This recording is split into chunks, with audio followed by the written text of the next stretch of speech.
Right, guys, welcome to Back the Pack. This is a little special we're doing, little coverage of the World Cup, upcoming World Cup.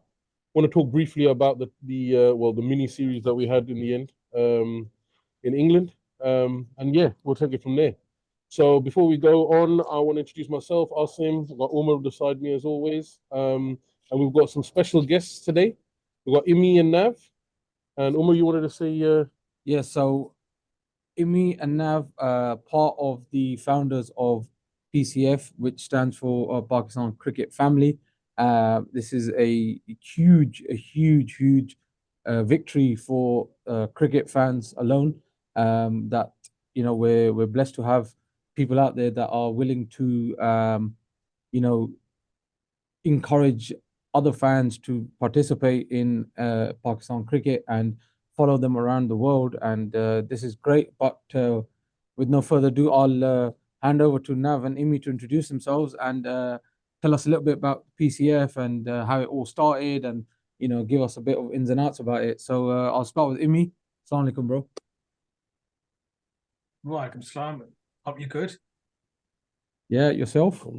Yes, yeah, all good, all good. So basically PCF started with a notion of need for Pakistan cricket and fans to be united under one banner.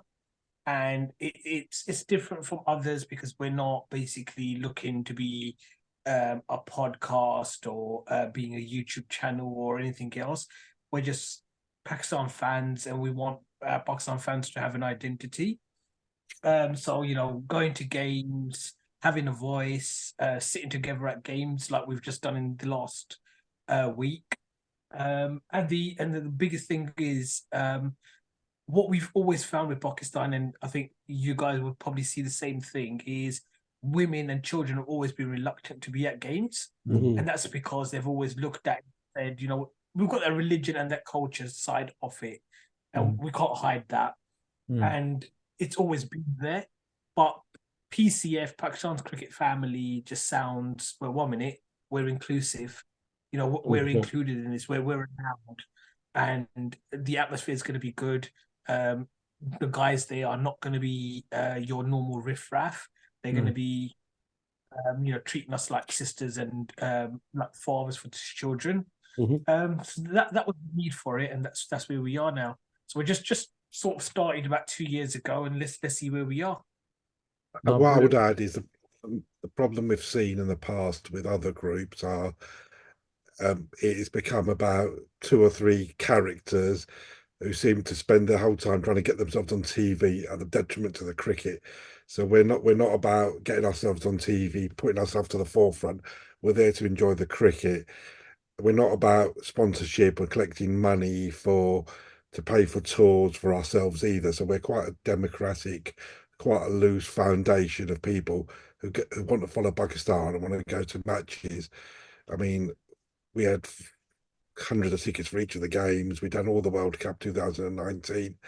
Pakistan in this country will be there. We're not asking people for money. We're not throwing ourselves towards TVs or dressing up for ICC promotions. It's quite important to say that, yes, cricket's important to us, but it isn't the be-all and end-all when we remember that it's a game. Sure, bro. Yeah, no, I mean, good. like 1,200 tickets over the last 1 week. Over the last 1 week, we've had 1,200 tickets. So that 1,200 tickets, not a penny being made. In fact, I can probably say that amongst us, we've probably, including postage and everything else, we've probably given £500 back towards it. Sure. Probably more. So that's it's basically we just want Pakistan cricket fans to have a voice and basically be united under one banner. It's nice to all sit together and you can actually feel that kind of, we've got that green part of the ground where we can make some noise. We're all kind of adults, or a lot of us are adults, so respectable members of the community, but it goes to the cricket and we become like, we become quite boisterous. That's how it should be, bro. But no, it's good to get you guys on here. We appreciate obviously you taking part, man. And obviously we've been trying to do this for just probably, I think, just under a year now. Just a little on and off. But no, obviously we ourselves, I mean, we've met Imy many times at the grounds, and unfortunately this time I wasn't able to join Umar, but It's always good to see you guys, and it's always good to have that sort of nature of, like you say, like a family that we can always just come get together, even if it is just at matches and stuff. But yeah, boys, I wanted to start off, like I say, just to cover just obviously the big event is the T20 World Cup that's now started. I'm wearing my Toronto FC shirt because my Canada was beaten unfortunately earlier today. So that's my second team because I was born there. But Pakistan obviously comes first, and we've got our game coming up. Was on Thursday now. Thursday. Yeah. So, but before we get to that, obviously, you guys obviously attended the games. As far as I'm aware, Omar obviously attended the games. What was your feeling of our showing in England? Your views. I'll jump to Imy first again. So basically, it was a disappointing series. We didn't play well in the 2 games that were completed, but then that's the whole point. There's only 2 games that were completed, so there was a lot of travel for the boys. Not just the fans, but I mean, we're talking about the players now. Basically, there was a lot of travel for very little cricket, and it's very hard to adjust over 2 games. And to be honest, to make a big take out of 2 games, it's a lot harder as well. Saying that, the performances were really lacking. I don't know. It's one of them where I looked at it, especially at the Oval, and the captain change hasn't helped us here. I think the team looks a bit distant than it looked. That was my personal observation. I didn't think that they looked like they were as united under basically the way they have been recently. I think that's one of the hardest things we've had in the last 3-4 years is the players have been really behind each other. And I thought that was lacking. I think maybe that self-trust within the squad has broken with the captaincy change. And then obviously we heard that now Shane rejected the vice captaincy. So maybe my observation was actually true. It was disappointing, but again, 2 games, how much do we read into it? Nav, what's your take on the series that just took place? I mean, I'm a little bit older than everyone else here, so I've been watching Pakistani cricket for 40 odd years, and I'm old enough to remember going off the topic is how good Pakistani hockey was once upon a time, and so you look at how good England are, you look how good their white ball players are, how hard and far they hit the ball, and what our players do. So when 2020 first started, no one really knew. So they played it like 50 over cricket, where 7 and over and 8 and over at the end of a game was thought to be an impossible score. But the last 3 or 4 or 5 years, 2020 cricket has moved on exponentially in terms of talent, and the English players have developed that talent. Other players have developed that talent. We've stood still, and so the big fear is that if the way it's going, in 5 or 10 years, we'll be left behind. We'll be the has-beens of cricket because our players haven't developed that. The number of our players who were caught trying to hit the ball to the boundary and didn't clear it, compared to how far Bairstow and Butler and the likes were clearing it, is a worry. And so leading on from that is we suffering from the same problem that Misbah has had, the problem Pakistan have had for as long as I can remember, is that if you have 1 or 2 players, it used to be Misbah and Eunice Holland test matches. We've now got, if Babur and Rizwan get out, you might get 3 out of 10, 4 out of 10 from Bakr, but what comes after him isn't going to give you a score. They might make us 20 or 25 here or somewhere, but with England, you can say 7 or 8 players. You can read through Salt, Butler, Bairstow, Brooks. They'd have Ben Stokes at 5. They've got Livingston at 6. They've got Moeen Ali at 7. They've got 7 or 8 players that any of them could fire. Do you have any confidence in Chacha or Shadab or Imad firing and making you not a 20 or 30, do well in the 2020? You've got somewhere who's got to score 60 or 70, and I don't think any of them can be relied on. But then you can go back and say, well, what are we going to do about that? So I'll pick him, pick him. Well, you've watched the PSL. There isn't any other names that come into the fore, is there?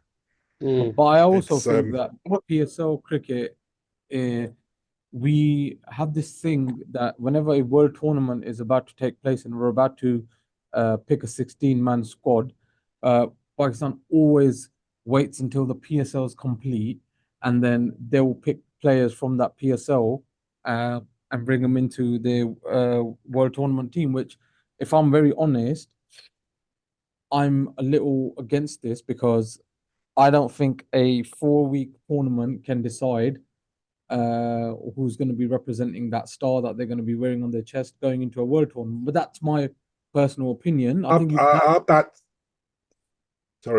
batsmen need to come and play 2020 league in other countries. They're playing the Bangladeshi Premier League, Lankan League, the Sri Lankan League, the Caribbean League. They need to be playing the Big Bash. Vitality. The They need to Vitality. be playing the Vitality Blast. But we don't get enough of our players. Asif Ali went and played the Blast last year, and he crashed and burned really badly. Yeah, it was absolutely terrible. So we get our bowlers going to tournaments, but we don't get our batsmen going, and that's where our problem lies. We haven't got the talent. It's like Pakistan, we're going to win the World Cup. On what basis do we think that we're, 2020? Sometimes it can sort of, but sometimes it can narrow the thing. You can get lucky. A good bowling performance or something, and we've overperformed. I mean, we got to the last final because Netherlands beat South Africa. We should have not got anywhere near it. But our expectation to win, and if you look at our team, on what basis, we've got Shadab, who was a good spinner, who isn't spinning the ball anymore. And I watched him; he's bowling long hops. Yeah. If you don't bowl enough, bowling 4 overs, 2 overs, 1 over, 1 over is what he tends to bowl. You're not gonna bowl with any consistency. You need to have flight, you need to have duck, you need to have what have you. You're not going to develop that by bowling 4 overs here and 4 overs there. You need to go back to bowling with a red ball and developing your skills.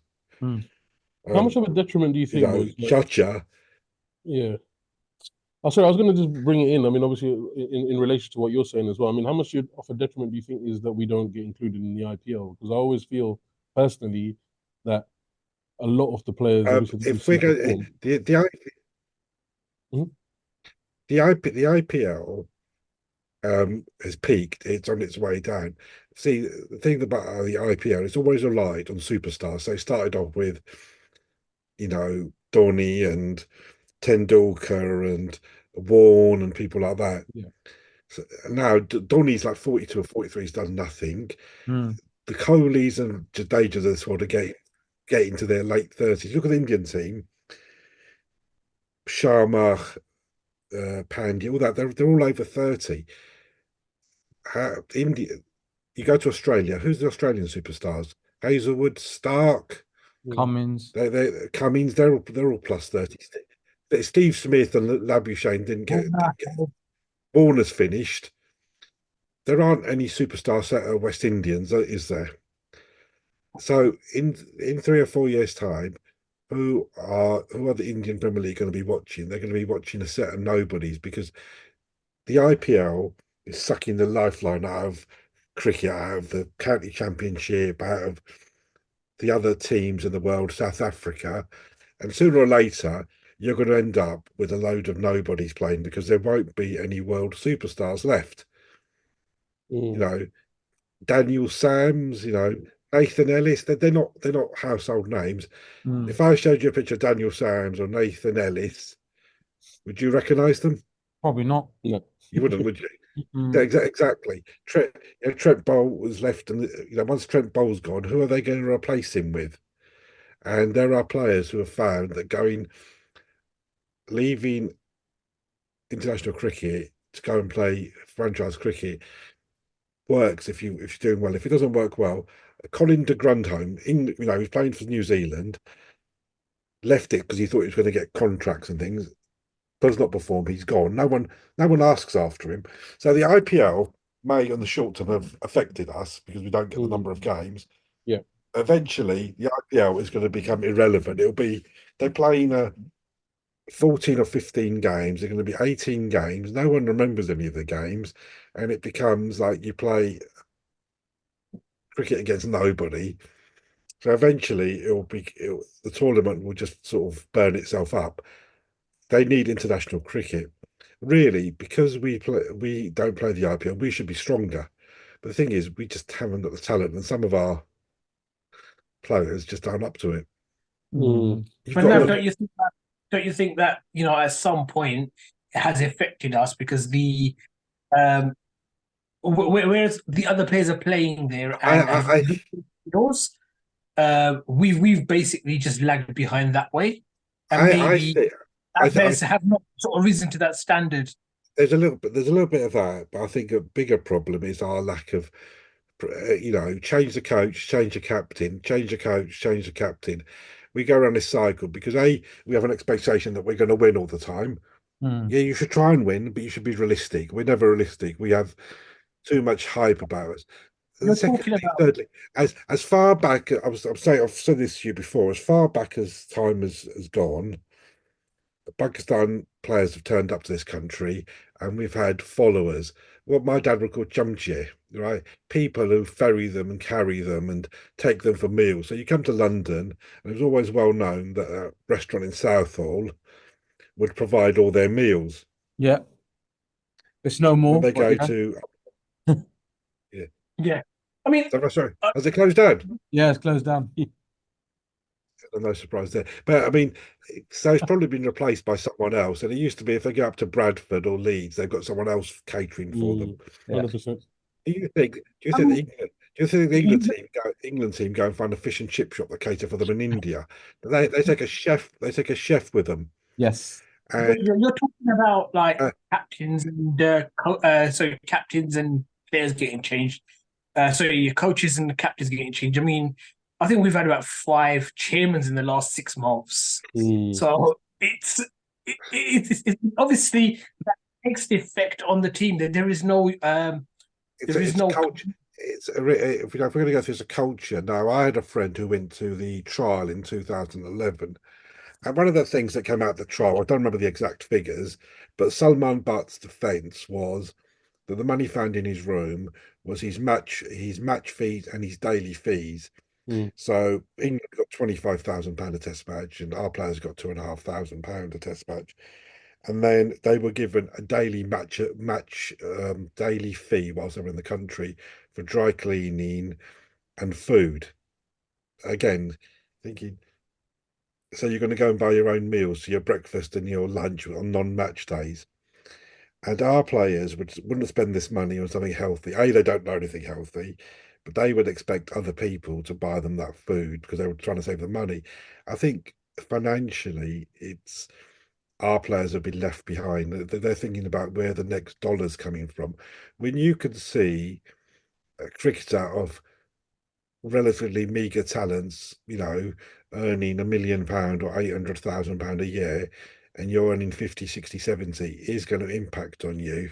And do you think you're going to throw yourself about Pakistan when you think that you've got 3 leagues or 4 leagues coming up that give you more money? Because it's not a financially stable thing playing for Pakistan, because you could be in the team this week and next week you could be yesterday's man quite quickly. There's players that come and disappear and you wonder where they went. True. So I think we've covered the series and the state of Pakistani cricket affairs, I think. So moving on to the World Cup. I mean, we're all, like you say, entitled Pakistani fans, waiting for the win of the World Cup. Want to see them lift it again, bruv. I'll pass it to Nav if you want to go first this time. What's your feelings for the World Cup now? What's your predictions, etc.? Prediction. We've got 2 games that on paper we should win, but this is Pakistan.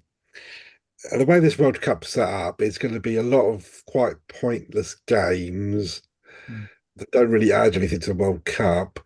And then you get to one game against India, which obviously has significance of its own. That if you win, then you go into the second group, and that's where South Africa and West Indies. We really don't know. If you were to take our team and go through each player in the squad, you'd say, look, we've picked Imy Nav. Oh, because he hits. We're like a TikTok generation. We pick players because we've seen him hit a couple of sixes. But if you look at that all-round performance, but people are going, "Oh, we should have picked Mohammed Harris." And if you saw Harris back in the PSL, it was like he'd play a shot a ball. It was like almost premeditated. It was slogging. And we had the rally before that. Everyone was like, he was the next big thing. Get him in the team, get him in the team. We don't give our players a chance to develop their game before throwing them in to perform. So we've got the top three, then we know what we're going to get with them. And then after that, who's our number four? Is it Usman Khan? I thought looked good, except against the short ball. The West Indies pitches aren't as balanced as they used to be, but if you've got a weakness, you can guarantee every other team in the world will have seen that. They'll have got that, short ball to Usman Khan. Then we come to which separate discussions of Azam Khan. There's someone sent me his Instagram account. I don't know whether it's real. And the first thing it said on it was athlete. Yep. And I thought, if you keep wicket, you do as much running, 30-yard sprints up to the wicket, there is no way that you can get yourself in that state. Disclaimer, I'm going a bit of weight, but I'm not pretending to be a professional cricketer. I'm in my 50s. He's in the prime. He's in that state, and that he's got into the team. And you know what they say about your performance degrading when you're tired. You do a 12 or 13-hour shift. I used to do night shifts, and you asked me to do something at 8 o'clock in the morning, and my judgment is not going to be the same as it was at 7 o'clock the previous evening because you're tired. If you've kept over for 20, kept wicket for 20 overs, then go into bat and you're tired, you're going to play tired shots, you're going to play lazy shots, you're going to play mentally tired shots. So that's one thing. He's not running his singles quickly or making ones into twos. And we've got people for Pakistan like Shadab, and we've got Riz who take quick singles, who are quite good runners. He's going to, how many little runs are we going to leave out on the field because he can't be bothered? He is physically not able to run. And he's, our observation as a wicketkeeper, we've adjusted our team to get him into the team. But there's no figures. He's hit a few boundaries. He won us a game against Ireland. Let's put that into context. That's his one performance. And we are saying that he's good enough to be in the team. He's not. Rizwan is a better wicketkeeper, makes our team look tidier. And I watched him closely. At not one stage off the fast bowlers did he manage to get up behind the stumps before the throw came in. He was still 5 or 10 yards away from the stumps. There's going to be a run-out chance somewhere along the line. Yep. And we're not going to get it if our wicketkeeper's still 10 yards from the stumps. He made Cameron Akmal look good. I can bet, and we in previous tournaments, Pakistani players have developed strategic injuries and have been replaced from the squad. I think Azam, if I was someone, I'd fire a ball at Azam's head or his hand or something, break a finger. But I mean, Mohammed Harris. They don't even need to do that. I mean, normally they just say, this person's injured. Well, I was just going to say, ICC, you will go through the ICC now. But Azam Khan, for his own sake, and for the sake of the team, he doesn't belong there. You could see that when he came. Was it 2 years ago? We had the three 2020 games. 2018. 21. Sorry, 21. Yeah. Was it that long ago? Yeah. 21 or 22. You could see that he was not in the physical state to play. And if he wants to be in the team, he's got to do something. And there's nothing there. And then after that, you've got Judge, Shady, and you look around thinking, there's not a lot of batting there, is there? They're really, really, really.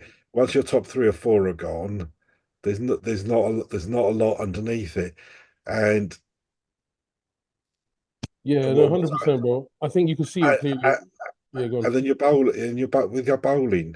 If Shadab's bowling badly, you've got Iftikhar and you've got Saim who can both bowl apparently, and we seem afraid to use them. Yeah. I think inevitably in the World Cup, the West Indies pitches have changed. They're always low and thingy, and Imad has always done well. So Imad is going to get the game. Shadab is going to keep his place on the basis that we've got no one else. So this morning, And then we go back to the argument: should Osama Mir have been picked? Well, Osama Mir, he dropped Warner. People say he dropped Warner in the World Cup. He didn't drop Warner. If you watch the catch, it hit him in the chest. He didn't even get his hand on the ball. So how can you pick someone like that who can't field? You can't have a 6-man tail. And then it's our fast bowler. I thought Naseem Shah looked unfit. Amr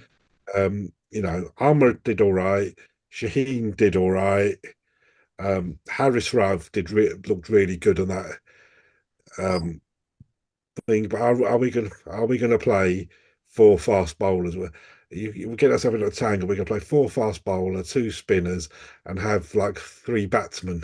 I mean, I think you're right, and I think there's a lot to be said for a lot of the shuffling that was going on throughout all the series, even in Ireland and into England. I mean, it doesn't make sense for me personally. I remember, I mean, I think I said this the other day, but I want to see, like you talk about Chacha, and I want to see Fakhar playing together. And personally, for me, I do want to see Babar and Rizwan open. So, at the end of the day, these partnerships that have been successful, we should try and focus on them. But it just seems like we still want to tinker constantly, and to the detriment of our team, like you say. Imy, any points you want to add? Yeah, I mean, first of all, the first one is with Saim. Basically, we're all guilty, fans, media, everything. We're very impatient. So a couple of flops, and we basically say this, this guy's not good enough. And then, especially with this But on the same basis, he played 4 games, and let's get him in the team. So it's not just Saim I'm talking about. I'm generally talking here, yeah, in the sense that a couple of flops and we want the person out.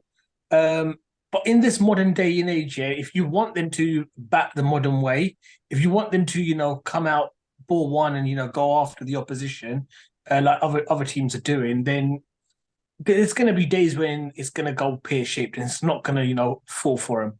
So that's that one. But yeah, I think Imy, what Nav just said.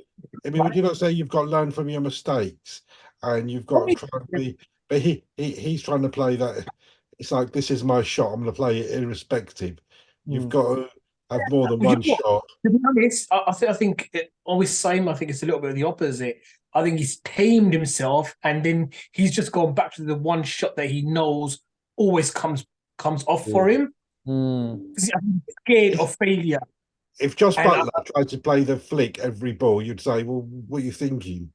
Because it's saying, "Oh, it's okay." You've got to be you've got to outthink them. We just turn up and think, oh, we can do this. He should be looking. They're going to put him out. They're going to put a player there for me.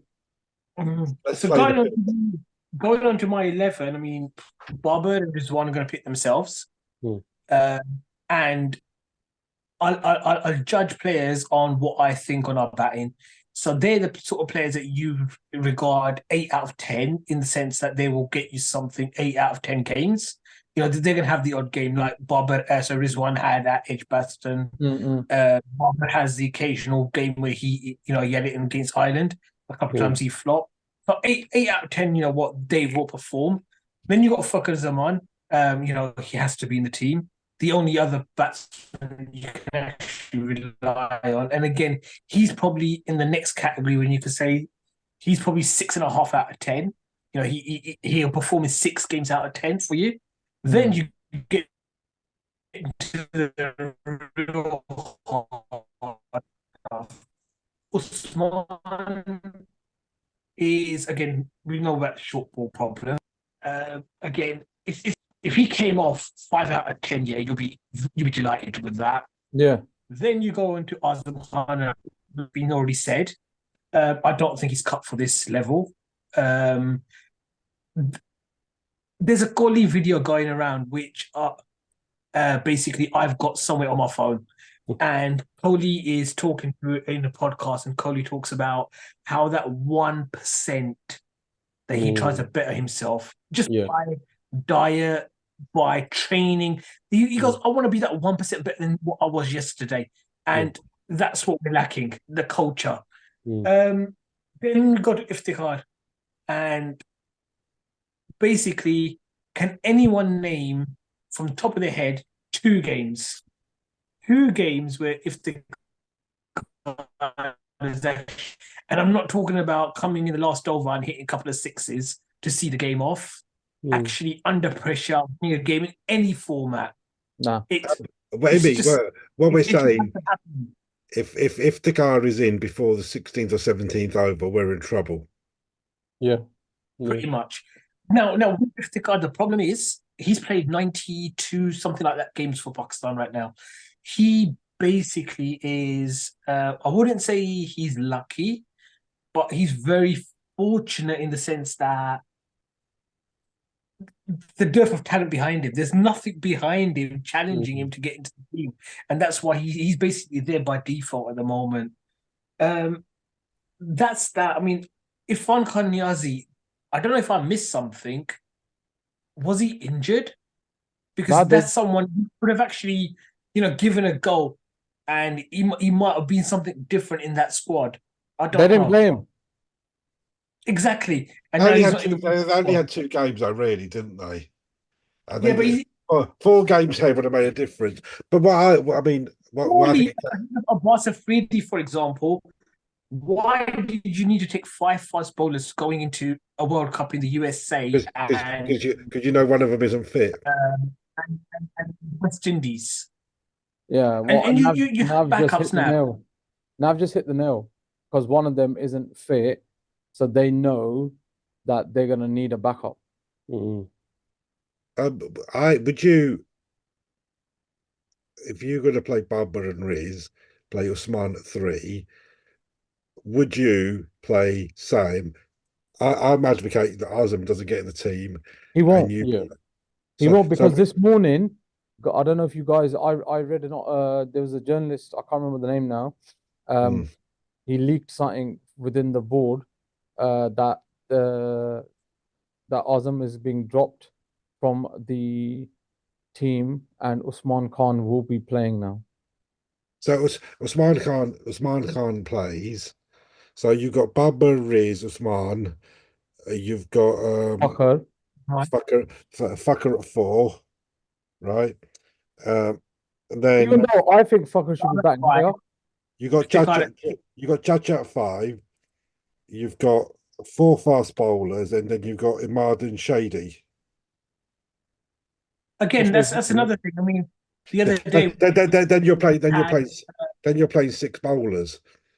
Would you leave out? Say, would any of you advocate playing Babur, Rizwan, Usman, Fucker, Chacha, and sending Simon at 6 as a floater? I think Simon as a floater, for me, is a good shout. Yeah, I think you know what? Chacha's got to do his share. Sorry, I think Chacha's got... But you know what? He can't be much worse in that position than what we've got right now. No, I mean, the other day, for a fragile batting lineup like us here, and you've got someone like Shaheen at 8 and Naseem at 9, you're basically, that's at least 1, if not 2 positions too high. 100%. I think with Shaheen, I understood it when he was the captain, that he kind of rated himself and he put himself in that position. But they're still showing faith. I don't know who is doing it, whether it's Babur or he's still got pull or whatever it is. But yeah, I was surprised to see him move. So in this World Cup, is it fast bowling or is it going to be slow bowling? So after the 2 games I just watched, the first 2 games, the fast bowlers have nothing in it. No, it's a low flat wicket. So would you advocate then putting putting Simon as a floater, playing 100%. Shadab at 7, Imad at 8, and then having 3 fast bowlers. 9, 10, Yeah. 11. Yeah, Yeah, that sounds yeah. Sounds sounds much more balanced than what we've got now, bro. Yeah. Yeah, Yeah, I mean, with Imy and Iftikhar being a sixth choice bowler, I think Mm. that basically appeals to me more than basically having an extra seam bowler and that can't basically bat. you lot are missing one name that I'm really wanting in the team to play. who? Abrar Ahmed. Mm. So It's a tricky one. Basically, I thought about that for like the last 2 days. Mm. I've been at work, and the amount of time Abrar's come through my head, Yeah. it's mental. But then every time I look at it and I think about team combination, I'm thinking we're already talking about the batting being so light, and then he basically adds another tail ender. Yeah. No, but Brad can't bat and he can't field. uh, I mean, but let's be honest, right? Yeah, he ain't a great fielder, and yeah, he can't bat. So he's a number 11, and you've got to hide him in the field. Well, this explains why there's so many issues with picking up the lineup because we're getting stressed out here. So I mean, you see, Imad gives you something with a bat, yeah, yeah, with no, in the 100%. field. yeah. Imad is one of these players. I know he's not popular for whatever reason, but he's a player who comes off and you know that he's given it everything. Well, he ain't the most talented Pakistani bowler you've ever seen. No, Not by a he long doesn't way. turn the right? ball. He just bowls darters. Wherever he bowls, he knows his game. He knows what he's He's doing. skiddy. And on those Caribbean tracks, it worked for him Yeah. because he does brilliant in CPL. Yeah. Isn't that So what happened today? Isn't that what happened today? I mean, a lot of the wickets were LBWs and bowls, weren't they? Yes, Yeah. With spinners. skiddy. Yeah. Kidding on. Brown hasn't played enough white ball for you to just. He's a secret weapon, but with Yeah, your but batting, we've not tested him, and this is what's annoyed me so much that we've made him a I drinks think boy for about a year. We've taken him as a drinks boy for a year. They've not tried him in the white ball game. his injuries haven't helped him. Yeah.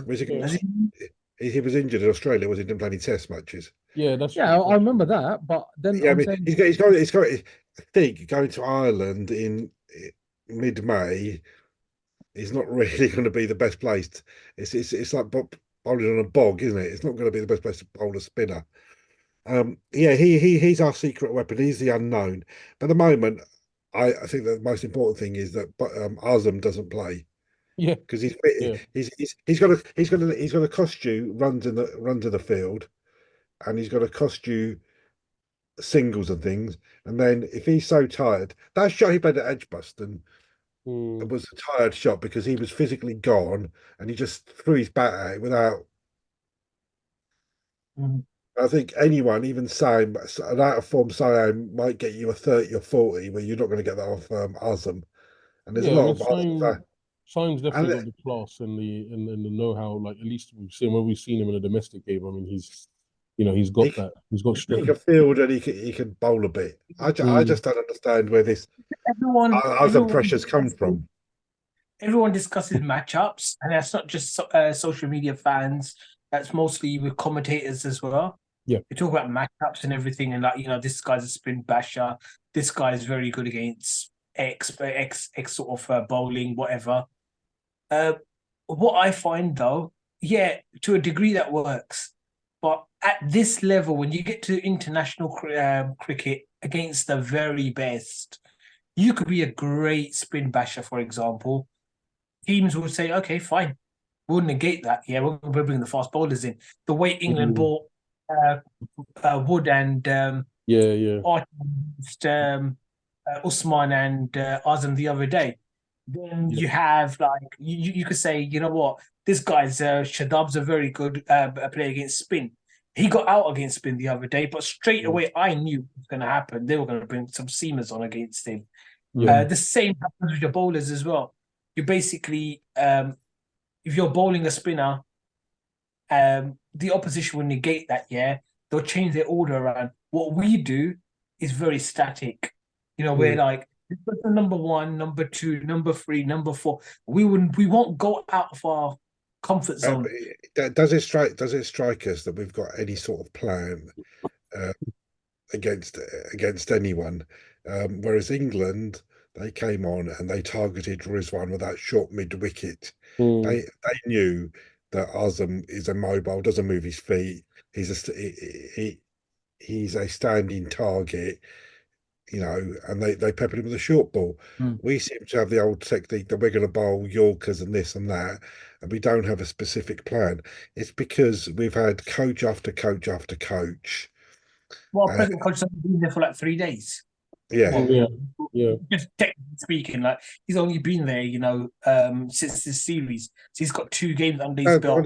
What can he do in that time? See, you could trace this back. You're gonna laugh at me. You could trace this back to 2019, where we did. We had one bad game of that World Cup, maybe one and a half, and that was enough to sack Mickey and Safraz, who'd won us the Champions Trophy, got us the #1 in the Test Championship, and okay, so we're going to sack them on what basis? Oh, we're going to sack them because we can, because the grass is greener. And then you've gone through, and then we made Babra captain. Why did we make Babra captain? Was he because he was a good captain? It was because he was our best player at the time. Yeah. The best player. There was no, oh, he's an inspirational captain, or he's really good, or he's really vocal. We're going to make him captain. And then why did we remove him as captain? Because, you invest 3 years in someone, then you remove him on the basis, well, we're going to make change for change's sake. It's not that there's any particular reason. And then why did we change him back? Oh, well, we've had what given Shahid, but he's our best batsman. He's a little bit upset, so we'll make him captain again.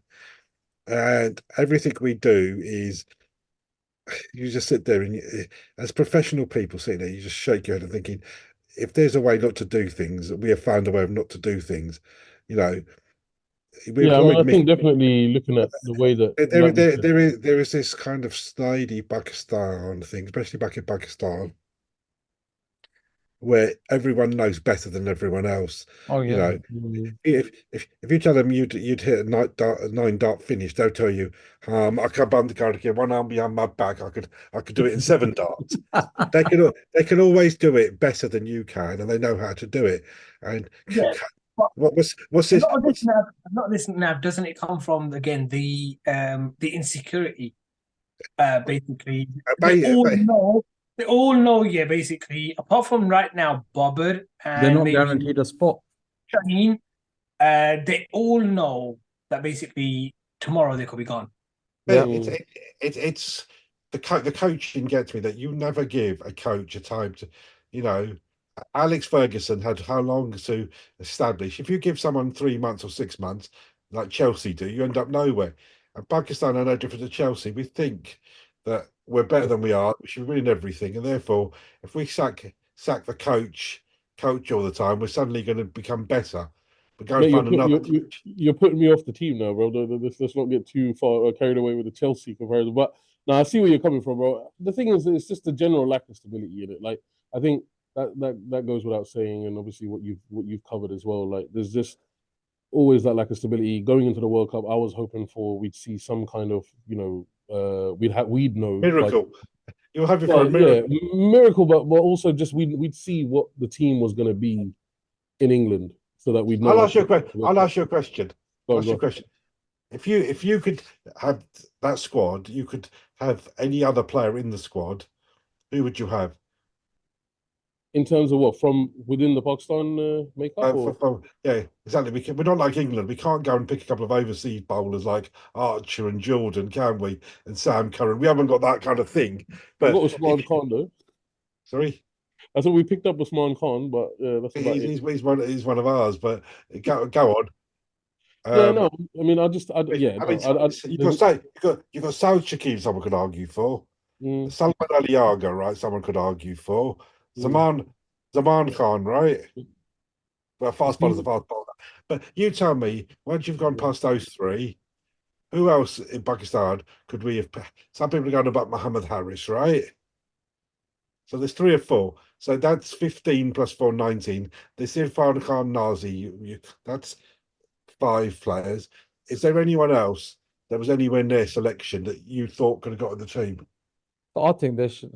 I would have played. It's controversial, but I would have bought Sarfraz back. Well, I was going to Right. mention, yeah, I was going to mention him. I'm him and I'm the biggest fan of Safraz, but by Yeah. the end of the PSL, he'd been dropped because they dropped him out of his team because he wasn't performing. Yeah. No, but He'd still catch a ball though, mate. I tell you. yeah, Yeah, but he can catch a ball, but then you got the same Rizwan. Let me sum this whole thing up though. please, Right, so brother, I'm not you going can to do that. give you yet, but go back to 2021. Yep. Go back to the World Cup in 2022. The T20 ones that we had, and basically, I can guarantee that if we were sitting there at that, like sitting here at that point, we probably would have said exactly the same sort of things. And we got the semi-final once, and we were inches away from a final, and then we got to the final the second time. So basically, we've always had these problems, and somehow we got into tournaments and we actually do something. But the problem, what I said when we started this podcast was that as time has progressed, their talents have developed and ours have stood still. The power hitting, just watching Josh Butler doing the flicks and reverses, the reverse sweeps, the range of power hitting they are capable of compared to what we are. If we think that because we got lucky in 19 and 21 and 22 and 23, then 24 we're going to carry on with that luck, it's not going to happen.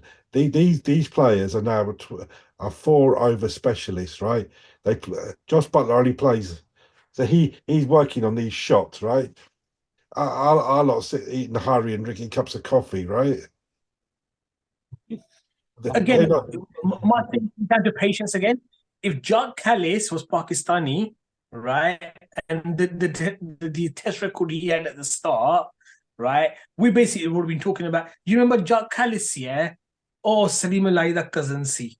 Yeah, that's what we were discussing. You know? He was pretty much like Salim Alaida and God knows who. So we would have had no patience. We would have dropped him after 5 games, and he basically would have never played again. But seriously, the watching even from 3 years ago, the way Josh Butler's game has come on in terms of his hitting and his power hitting, I don't think anyone in Pakistan has developed the range of shots, the range of power hitting ability we've got. And you see that divergence of talent. You can't defend against someone, you can't set a field to someone who can reverse sweep you for 6, can flick you behind the bowler's head, behind the wicketkeeper for 6, can ramp you, can flick you. Yeah, bro. No, I agree, Nav. And yeah, there is I sense your mood now going into the next bit that I was just gonna do to wrap up. We are coming up to the last few minutes of our call again, so I just wanted to get last thing before we sort of wrap up is 4. I want the top. I want your last 4. for the World Cup. World Cup. Nav. Right. You can't. I was impressed by England. 1, Australia, 2, West Indies, 3. and the boys in green. Beautiful. 4. Thank Imy?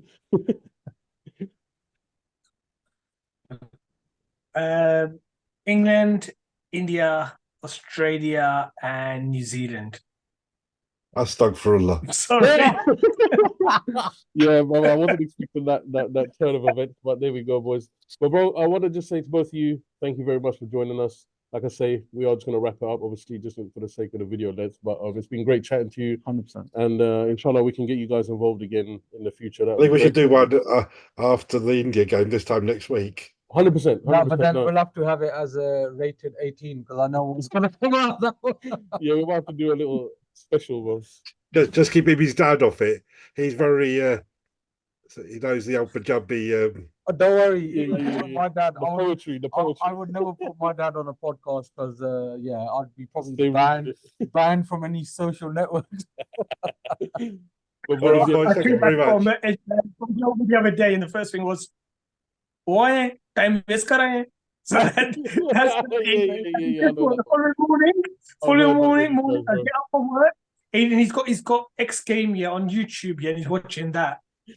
Just like think about it. I live in London. I worked out that I'd done 1,500 or 1,600 miles to watch 20, 40, 60, 80 overs of cricket. Yeah, that's it, bro. You know, a lot of travelling. All right, boys. I'll speak to you All right, bro. It's soon. been great, guys. Thank you very much. I'll Cheers. just wrap Bye-bye. up now just to say, thanks again to the boys for joining us. Like I said, hopefully the channel will get them again in the future with us. Please keep watching, like, comment, subscribe, all the usual stuff. And as always, back the pack. About the pack, guys. Inshallah. Back to back.